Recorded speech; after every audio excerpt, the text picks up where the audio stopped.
चलिए बच्चों, simple harmonic motion के बारे में जानते हैं। सिंपल हार्मोनिक मोशन में सबसे पहले हम पढ़ते हैं पीरियोडिक मोशन। क्या होता है पीरियोडिक मोशन?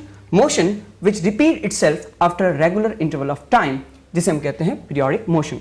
एक बहुत सिंपल एग्जांपल है motion of earth around the sun. जैसे कि इसे हम सन मान लें और इसे हम अर्थ मान लें, तो इसका जो मोशन है that is a periodic motion. Sir क्या इसका इतना सा मतलब है कि अगर अपन आज 12 बजे यहाँ पर हैं, कल वापस लौटकर 12 बजे यहीं आते हैं और परसों वापस लौट के 12 बजे यहीं आते हैं, तो क्या अपना ये डेली जो 24 आवर्स का मोशन हो रहा है ये पीरियोडिक मोशन है?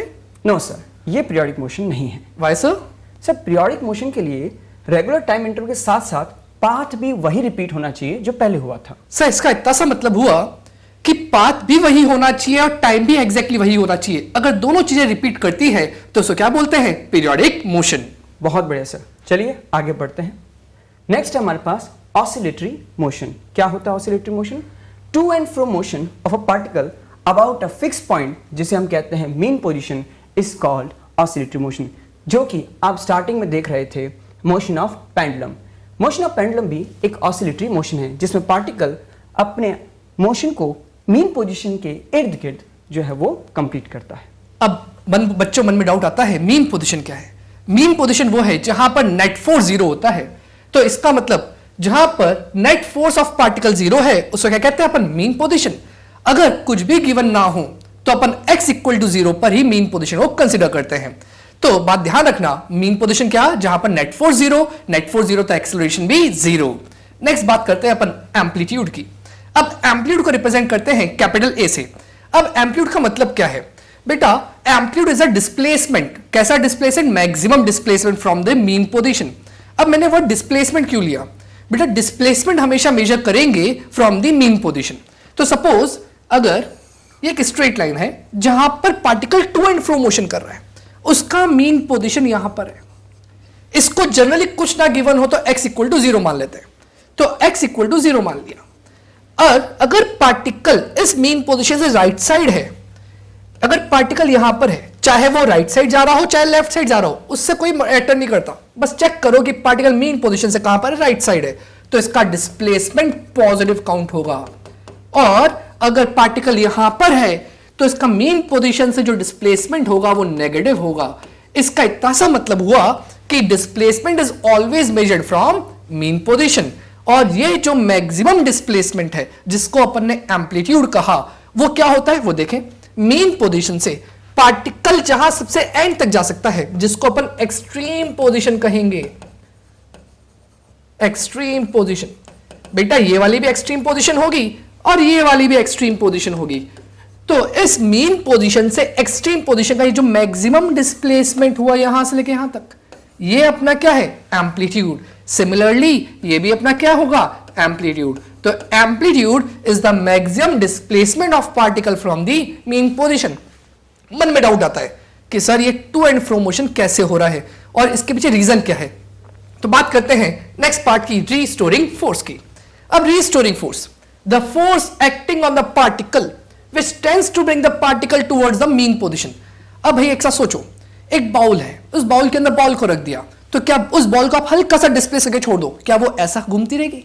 अगर वो ऐसे घूमती रहेगी तो वो बार बार बॉल बीच में ही क्यों आ रही है? उसके पीछे रीजन कौन होता है? Restoring force. तो देखो, अगर ये पूरा मीन पोजिशन वाला पाथ है और ये पूरा अपना SHM वाला पाथ, ये मीन पोजिशन है, पार्टिकल अगर यहां पर है तो इसका डिस्प्लेसमेंट कैसा? पॉजिटिव। फोर्स कैसा रहेगा? अपोजिट डायरेक्शन में। तभी तो उस फोर्स के कारण पार्टिकल वापस लौट के आएगा। तो इस फोर्स को ही कहते हैं रीस्टोरिंग फोर्स। तो ऐसा फोर्स जो मीन पोजीशन की तरफ लगे, जो पार्टिकल को मीन पोजीशन की तरफ लेकर आए, उसको क्या कहते हैं अपन? Restoring force. आप बोलोगे सर क्या वो यहां पर लग रहा है, यहां पर लग रहा है, यहां पर लग रहा है, क्या हर जगह लग रहा है? बिल्कुल हर जगह लग रहा है। और इस फोर्स की वैल्यू चेंज होती जाती है with the value of displacement. इसका मतलब this force is directly proportional to opposite direction of displacement. कहने का मतलब अपोजिट डायरेक्शन मतलब नेगेटिव ऑफ डिस्प्लेसमेंट। कहने का मतलब डिस्प्लेसमेंट ज्यादा होगा, फोर्स भी ज्यादा होगा। डिस्प्लेसमेंट कम होगा, फोर्स भी कम होगा, बट फोर्स का डायरेक्शन कैसा होना चाहिए? डिस्प्लेसमेंट के अपोजिट। यहां पर पार्टिकल हुआ, डिस्प्लेसमेंट नेगेटिव, तो फोर्स कैसा होना चाहिए? पॉजिटिव। ऐसा फोर्स जो पार्टिकल को मेन पोजीशन पे लेके आए उसको क्या कहेंगे? Restoring force. तो ध्यान रखना इस बात का, this force always directed towards the mean position. तो बिल्कुल कैसे याद रखोगे? ऐसा फोर्स जो मीन पोजीशन की तरफ लगे उसको क्या कहेंगे? Restoring force. क्या बात है सर, बच्चों को बहुत अच्छे से क्लियर हो गया होगा कि रीस्टोरिंग फोर्स एक फोर्स है जो पार्टिकल पे लगेगा जिसकी वजह से वो मीन पोजीशन पे बार बार लौटेगा। बिल्कुल सर। इससे सर एक पॉइंट ये समझ में आ गया कि अगर क्वेश्चन में कुछ ना दिया हो तो x इक्वल टू 0 ही हमारे लिए इन जनरल मीन पोजीशन होती है। दूसरा इंपॉर्टेंट पॉइंट जो आपने कहा मुझे बहुत अच्छा लगा वो ये कि जो भी डिस्प्लेसमेंट या जो पार्टिकल की हम पोजीशन मेजर कर रहे हैं वो सिर्फ और सिर्फ मीन पोजीशन से ही मेजर करनी है। ये बहुत अच्छा पॉइंट हो गया। तीसरा सर आपने मुझे ये बताया कि यहां पर जो मैक्सिमम डिस्प्लेसमेंट हो सकता है उसी को हम एम्पलीट्यूड कहते हैं, जिसे आपने ए सिंबल रिप्रेजेंट किया। और इससे हमें पता चल गया कि मीन पोजीशन, एक्सट्रीम पोजीशन और पार्टिकल का पाथ किस तरीके से है। सर इस रिस्टोरिंग फोर्स के बारे में थोड़ा और बताइए। बिल्कुल, जैसे मैंने कहा कि रिस्टोरिंग फोर्स डिस्प्लेसमेंट के अपोजिट डायरेक्शन में लगता है, तो इसके लिए अपन छोटी सी मैथमेटिकल इक्वेशन देखते हैं, F proportional to minus x की पावर n। अब बेटा माइनस क्या? अपोजिट डायरेक्शन, x क्या? डिस्प्लेसमेंट। अब ये पावर n क्या है उसको डिस्कस कर रहा हूं। तो देखो ध्यान से, अगर n की वैल्यू 1 होगी तो क्या इक्वेशन बनेगी? F proportional to minus x. इसको बहुत ढंग से समझना। क्या इस पॉइंट पर ये मीन पोजीशन है? अगर पार्टिकल यहां पर है तो डिस्प्लेसमेंट कैसा? पॉजिटिव। और फोर्स कैसा होना चाहिए? नेगेटिव। बेटा डिस्प्लेसमेंट पॉजिटिव क्यों? इधर है तो x कैसा हो गया? पॉजिटिव। और फोर्स कैसा होना चाहिए? नेगेटिव। चेक करो यहां पर x की वैल्यू पॉजिटिव रख दो तो फोर्स कैसी आएगी? नेगेटिव आएगी। तो फोर्स का लग रहा है टुवर्ड्स मीन पोजीशन। अगर पार्टिकल यहां पर है तो डिस्प्लेसमेंट की वैल्यू नेगेटिव और फोर्स की वैल्यू क्या आएगी? यहां पर x की वैल्यू नेगेटिव रख दो तो आगे एक और नेगेटिव है, F कैसा हो जाएगा? पॉजिटिव। इसका मतलब फोर्स पॉजिटिव डायरेक्शन में लग रहा है। तो क्या यहां पर रिस्टोरिंग फोर्स प्रॉपर है? इसका मतलब यहां पर ऑसिलेटरी मोशन जरूर होगा। पर अगर मान लेते n की वैल्यू 2 होती तो उस केस में इक्वेशन क्या बनती? F proportional to minus x की पावर 2। अब मैं वापस इसी चीज को डिस्कस कर रहा हूं, बहुत ध्यान से सुनेंगे। अगर ये पूरा SHM वाला पाथ ये मीन पोजीशन, तो इस पॉइंट पर अपना x की वैल्यू कैसी? पॉजिटिव। x की वैल्यू पॉजिटिव, यहां पर x की वैल्यू पॉजिटिव रख दो। n की वैल्यू कितनी है? 2। मतलब पॉजिटिव का स्क्वायर पॉजिटिव होगा तो फोर्स कैसी आएगी? नेगेटिव आएगी। इसका मतलब फोर्स लग रही है नेगेटिव डायरेक्शन में। सिमिलरली यहां पर x की वैल्यू कैसी बेटा? नेगेटिव। इसका मतलब डिस्प्लेसमेंट नेगेटिव है और डिस्प्लेसमेंट नेगेटिव तो यहां पर एक काम करो, x को माइनस एक्स रख दो तो minus x square, again x square, आगे एक नेगेटिव हो रहा है तो इसका मतलब क्या? फोर्स अभी भी नेगेटिव ही आएगी। इसका मतलब डिस्प्लेसमेंट इधर और फोर्स भी इधर। तो क्या ये फोर्स रिस्टोरिंग जैसा बिहेव कर रहा है क्या? नहीं, बिकॉज रिस्टोरिंग फोर्स हमेशा मीन पोजीशन की तरफ लगता है। इसका मतलब ये ऑसिलेटरी मोशन रिप्रेजेंट नहीं कर रहा। तो ऑसिलेटरी मोशन से वही रिप्रेजेंट करते हैं जहां पर n की वैल्यू ऑड होती है। n की वैल्यू 1, 3, 5, 7, 9। अब बेटा मन में डाउट आता है, सर इतना सारा पढ़ेंगे? नहीं बेटा, अपने को पढ़ना है सिर्फ simple harmonic motion. It means जहां पर n की वैल्यू सिर्फ क्या हो? 1 हो। इसका मतलब अपन जो पढ़ेंगे वो सिर्फ F proportional to minus x के लिए पढ़ेंगे। और आपको इतनी सी बात समझ में आनी चाहिए कि सिंपल हार्मोनिक मोशन जो है वो ऑसिलेटरी मोशन का ही पार्ट है जहां पर n की वैल्यू कितनी है? 1 है। क्या बात है सर, मजा आ गया, बहुत शानदार होगा। मतलब हमें सिर्फ इतना ध्यान रखना है कि SHM के लिए जो ऑसिलेटरी मोशन हो रहा है उसमें F, जिसे हम रिस्टोरिंग फोर्स कहते हैं, जो हमेशा मीन पोजीशन की तरफ लग रहा है, that is proportional to minus x और पावर यहाँ 1 ही लेनी है। बिल्कुल सर। बहुत आसान। फिर तो सर इससे बड़े आसानी से किया जा सकता है। बिल्कुल सर। बच्चों को तो मजा आ गया होगा सर। चलिए इसमें आगे देख लेते हैं। बिल्कुल सर। आपने जो बातें बताई हैं क्यों ना इन बातों को थ्योरी में लिखा जाए, कैसा रहेगा सर? बिल्कुल सर, आप बताइए उन चीजों को। बहुत बढ़िया सर। तो जैसा कि सर ने बताया, अगर हम किसी SHM को एग्जीक्यूट करना चाहते हैं तो हमें किन बातों का ध्यान रखना है? सबसे पहले motion should be oscillatory and periodic, जो कि हम न्यूमेरिकली देख भी चुके हैं, F proportional to minus x, और पीरियोडिक होना तो जरूरी है। Total mechanical energy must be conserve. अगर एनर्जी कंजर्व रहेगी तो मोशन पीरियोडिक रहेगा, ये बहुत जरूरी है। Extreme position should be well defined, जैसा कि सर ने बताया था कि एम्पलीट्यूड, जिसे हम मीन पोजीशन से मैक्सिमम डिस्प्लेसमेंट कहते हैं, वो वेल डिफाइंड होना चाहिए। इसके अलावा आपकी बातों से मुझे कुछ बातें और मिली, आइए बिल्कुल उसको सर। भी मैं डिस्कस कर लेता हूं सर।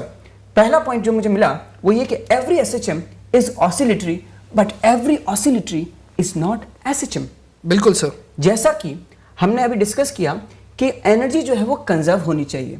अगर हम एसएचएम की बात करें वो तो ऑसिलेटरी हो ही रहा है, लेकिन ऑसिलेटरी मोशन जिसमें हम पावर की बात करते हैं कि पावर 1, 3, 5, 7 कुछ भी हो सकता है, तो जरूरी नहीं कि वो ऑसिलेटरी मोशन एसएचएम ही हो। उसके अलावा एवरी एसएचएम इज पीरियोडिक, जैसा कि हमने बताया कि एसएचएम कैसा होना चाहिए, पीरियोडिक तो होना ही चाहिए, but every periodic motion is not SHM, जिसका बेसिक एग्जांपल हम अर्थ का रिवोल्यूशन सन के अराउंड ले सकते हैं, जो पीरियोडिक तो है लेकिन एसएचएम नहीं है, क्योंकि वो टू एंड फ्रो मोशन नहीं है। Every oscillatory is periodic, every oscillatory is not periodic and also every periodic motion is not oscillatory। इसको भी उसी एग्जाम्पल से हम समझा सकते हैं, जैसे कि अर्थ का मोशन है सन के अराउंड, ये पीरियोडिक तो है लेकिन ऑसिलेटरी नहीं। उसके अलावा कुछ ऐसे ऑसिलेटरी मोशन भी होते हैं जिसमें टू एंड फ्रो तो होता है लेकिन पाथ वही नहीं रहता, जिसको हम आगे डिस्कस करेंगे, जिससे वो पता चल जाता है कि हर ऑसिलेटरी मोशन पीरियोडिक नहीं होता। बिल्कुल सर, बहुत बढ़िया सर। आप थोड़ा सा इसको और मैथमेटिकल फॉर्म में आप लेके आ सकते हैं। बिल्कुल सर, आइए देखते हैं इसको मैथमेटिकल फॉर्म में कैसे करेंगे। जैसा कि सर ने बताया था कि लीनियर एसएचएम के लिए, जैसा कि सर ने एक लाइन ड्रॉ की थी, मीन पोजीशन एक्सट्रीम पॉइंट बनाए थे और पार्टिकल का मोशन जो है वो लीनियरली समझाया था।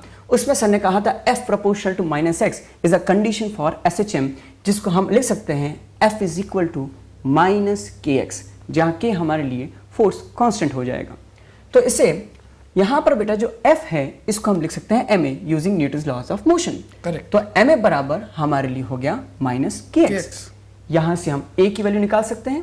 तो आइए बच्चों देखते हैं a बराबर क्या आता है। a बराबर -k/m into x, where a is the acceleration and x is the displacement from mean position. Very good sir. चलिए आगे बढ़ते हैं। तो अब हम जानते हैं बच्चों कि जो वेलोसिटी होती है उसे लिखा जा सकता है dx/dt और जो एक्सेलरेशन है उसे लिखा जा सकता है dv/dt, और इसी तरीके से एक्सेलरेशन को हम लिख सकते हैं d²x/dt²। तो वही चीज मैंने यहां मेंशन की है। So that is equal to -k/m into x। इसी चीज को थोड़ा सा मॉडिफाई करके लिखें तो हमारे पास इक्वेशन बनती है d²x/dt², double differentiation of position with respect to time plus k/m x equal to 0, और यही इक्वेशन होती है differential equation of linear SHM, जो इस चैप्टर में सर बहुत काम आती है। तो सर क्या ये इक्वेशन बिल्कुल याद रखनी है? बिल्कुल सर, ये इक्वेशन बहुत अच्छे से हमें याद रखनी है, ये बहुत काम आती है। Very good sir. So sir इसके आगे और कुछ है या यहीं तक है सिर्फ? सर थोड़ी सी जानकारी और है जिसको मैं बताना चाहूंगा। बिल्कुल सर। आइए देखते हैं। तो जो डिफरेंशियल इक्वेशन हमने देखी उसी को हमने इस फॉर्मेट में लिखा। बच्चों जो इक्वेशन हमने यहाँ पर नोट की उसी इक्वेशन में आप देखेंगे जो k/m है इसको हटाकर हमने लिखा है ω²। इसी ω² को मैं लिख रहा हूँ k/m। ठीक है, आइए जानते हैं इसको। इसे कहते हैं standard differential equation of linear SHM. अगर हम इसको सॉल्व करते हैं इस डिफरेंशियल इक्वेशन को, तो हमें जो रिजल्ट मिलता है वही हमारे लिए स्टैंडर्ड रिजल्ट है, that is x equal to a sin ωt plus 5। ये इक्वेशन में जो x का जो इक्वेशन आ रही है ये इस डिफरेंशियल इक्वेशन को फुलफिल करता है। इसमें सर जो ये a, ωt और phi है इसके बारे में जानकारी देते हैं। तो यहाँ x जो है that is a displacement from mean position, जैसा कि सर ने हमें स्टार्टिंग में बताया था। a एम्पलीट्यूड है जो मैक्सिमम डिस्प्लेसमेंट बताया गया था।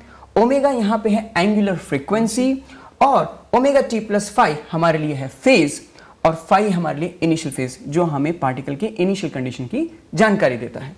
बहुत बढ़िया सर, बहुत सुंदर तरीके से आपने इसको समझाया है, मजे आ गए सर।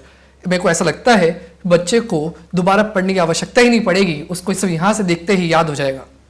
तो सर क्यों ना इस पर्टिकुलर टॉपिक को अपन कंक्लूड करें, जितना भी अपन ने आज पढ़ाया है उसको अपन एक बार फटाफट से देख लेते हैं। बिल्कुल सर, आइए इसको एक बार रिवाइज कर लेते हैं। तो सबसे पहले हमने पढ़ा पीरियोडिक मोशन, जो कि होता है एक रेगुलर इंटरवल ऑफ टाइम के बाद रिपीट। तो नेक्स्ट पढ़ा था अपन ने ऑसिलेटरी मोशन, मतलब to and fro motion about the mean position. उसके बाद हमने जाना मीन पोजीशन जहां पे नेट फोर्स होता है 0। उसके बाद पढ़ा अपन ने रीस्टोरिंग फोर्स, ऐसा फोर्स जो हमेशा पार्टिकल को मीन पोजीशन की तरफ लेकर आएगा, उसे क्या कहते हैं अपन? Restoring force.